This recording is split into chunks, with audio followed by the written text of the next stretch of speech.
Hi. నేను 2 years back మా brother చనిపోయాడు. యాక్చువల్‌గా అది చాలా పెద్ద దెబ్బ నాకు. ఎంతగా డిప్రెషన్‌లోకెళ్ళిపోయానంటే, ఎందుకంటే నాకొక్క చెల్లె, ఒక తమ్ముడు. ఫాదర్ చిన్న ఏజ్‌లోనే చనిపోతే ముగ్గురం. కష్టపడి పెంచింది మా అమ్మ. ఎంతో కష్టపడి పెరిగినాం మేము. అందరం సెటిల్ అవుతున్నాం అనుకున్న క్రమంలో తమ్ముడు అనుకోకుండా చనిపోయాడు.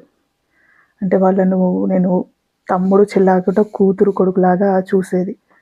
ఆ ఫీల్ అంత బాధ తట్టుకోలేకపోయాను నేనసలు. ఎలా అంటే ఏడుస్తే ఇట్లా దమ్ము వచ్చేసేది, ఆయాసం వచ్చేసేది బాగా. బయటకొచ్చేసి అసలింకా తట్టుకోలేకపోయేదాన్ని.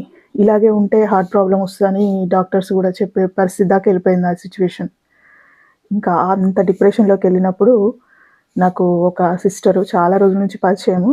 కాకపోతే అప్పుడు తను నన్ను కలిసి ఒకటి చెప్పింది. అప్పటికి తను 15 ఇయర్స్ నుంచి యోగా నేర్చుకుంది. యోగా టీచర్ తను. అలాగే చక్రాస్ గూడా యాక్టివేట్ చేస్తుంది. తను నాకు అప్పుడు చెప్పింది, "ఈ చక్రాస్ నేర్చుకోరా" అని. "దీనివల్ల నువ్వు చాలా డిప్రెషన్‌లో ఉన్నావు కదా! బయటకొస్తావు. నిన్ను నువ్వు హీల్ చేసుకోవడానికి నీకిది చాలా యూజ్ అవుతుంది. దీన్ని ఎలా హీల్ చేసుకోవాలో నేను నేర్పిస్తానని" చెప్పి తను నేర్పించింది నాకు.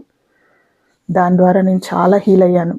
అసలు ఎంతగా అంటే అసలు కౌన్సిలర్‌గా నా ప్రాబ్లమ్ ఏందో నాకు తెలుసు. దాన్ని ఎలా తట్టుకోవాలో తెలుసు. కానీ ఎమోషన్స్ అనేవి ఉంటాయి కదా! వాటిని కంట్రోల్ చేసుకోవడం చాలా కష్టం ఎవరమైనా.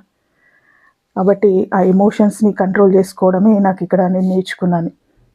అలాగే మీకు కూడా ఎలాంటి ప్రాబ్లమ్స్ ఉన్నా నేను నా ద్వారా మీకు హీల్ చేసి మిమ్మల్ని మీ ప్రాబ్లమ్ నుంచి బయటకు రావడానికి నేను సపోర్ట్ చేస్తాను.